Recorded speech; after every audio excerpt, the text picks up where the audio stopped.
Hi, my name is Jill Erickson, and my nursing story actually starts 18 years ago in Salt Lake City.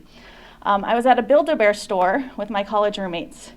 I had never been to a Build-A-Bear store, and as an 18-year-old, I was fascinated with all the fun stuffed animals and clothes. My friends were all buying stuffed animals, and I was so excited to get one of my own that I got to stuff and pick the clothes for and enjoy. So I chose a normal brown bear, and when I went to go pick out the clothes for it, I saw a pair of blue scrubs. I was beyond excited because I knew that I wanted to be a nurse and I wanted my bear in those scrubs. My friends all picked out cute dresses or fun outfits, but my bear left the store in scrubs. That bear has been with me through it all.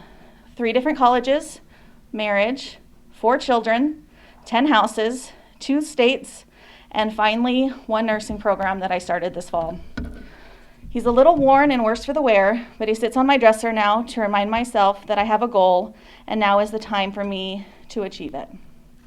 I cannot wait to receive my RN license, and I plan to take a picture of it with my bear to remind myself how far I have come. I actually have Bildy with me today, and as you can see, yes, he is worse for the wear. And there was a time when I looked at him and it brought feelings of failure to me because I hadn't been able to finish what I had started, and it was sad. But now when I look at him and I realize that just because I wasn't able to finish it then, that doesn't mean that now is not the perfect time. And so he sits on my dresser and he reminds me how far I've come, and he's a source of pride for me, and honestly, probably one of my favorite possessions because it's just a goal that I've had for so long, and he represents that to me. So I want to be a nurse because I've always been very service-oriented. I love to take care of people and bring them happiness and comfort. I have known since I was little that I wanted to do something in the medical field, but I put my education on hold when I got married and had children. I loved being able to be home and raise 4 children.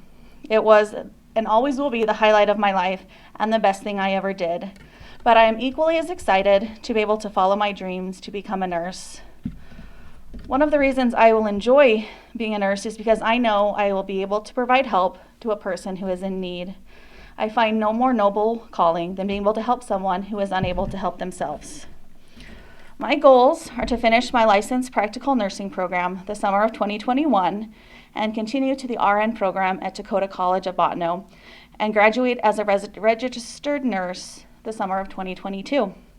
I would love to finish my BSN of nursing at Minot State University and qualify as a sexual assault nurse examiner, also known as a SANE nurse. I wish there wasn't such a thing as a sexual assault nurse, but unfortunately there is, and I know I would be a great one. If someone I loved needed the assistance of a SANE nurse, I would want them to be seen by someone like myself, someone kind, compassionate, competent, and safe. I know it's not going to be an easy job, but I look forward to be able to bring comfort and compassion to someone who is in desperate need of it. I am incredibly grateful for the Trinity Health Foundation Nursing Scholarship. I've been a stay-at-home mom with a family of 6 for many years on a single income, and I know the value of money. I know how hard people have worked and sacrificed to provide this scholarship to us future nurses, and I will always be grateful and remember those sacrifices as I continue my nursing career. I know this foundation is important because they care about the future of healthcare and are doing their part to make it as great as possible. And I will always strive to be worthy of their vision for a great nurse. Thank you so much for this opportunity.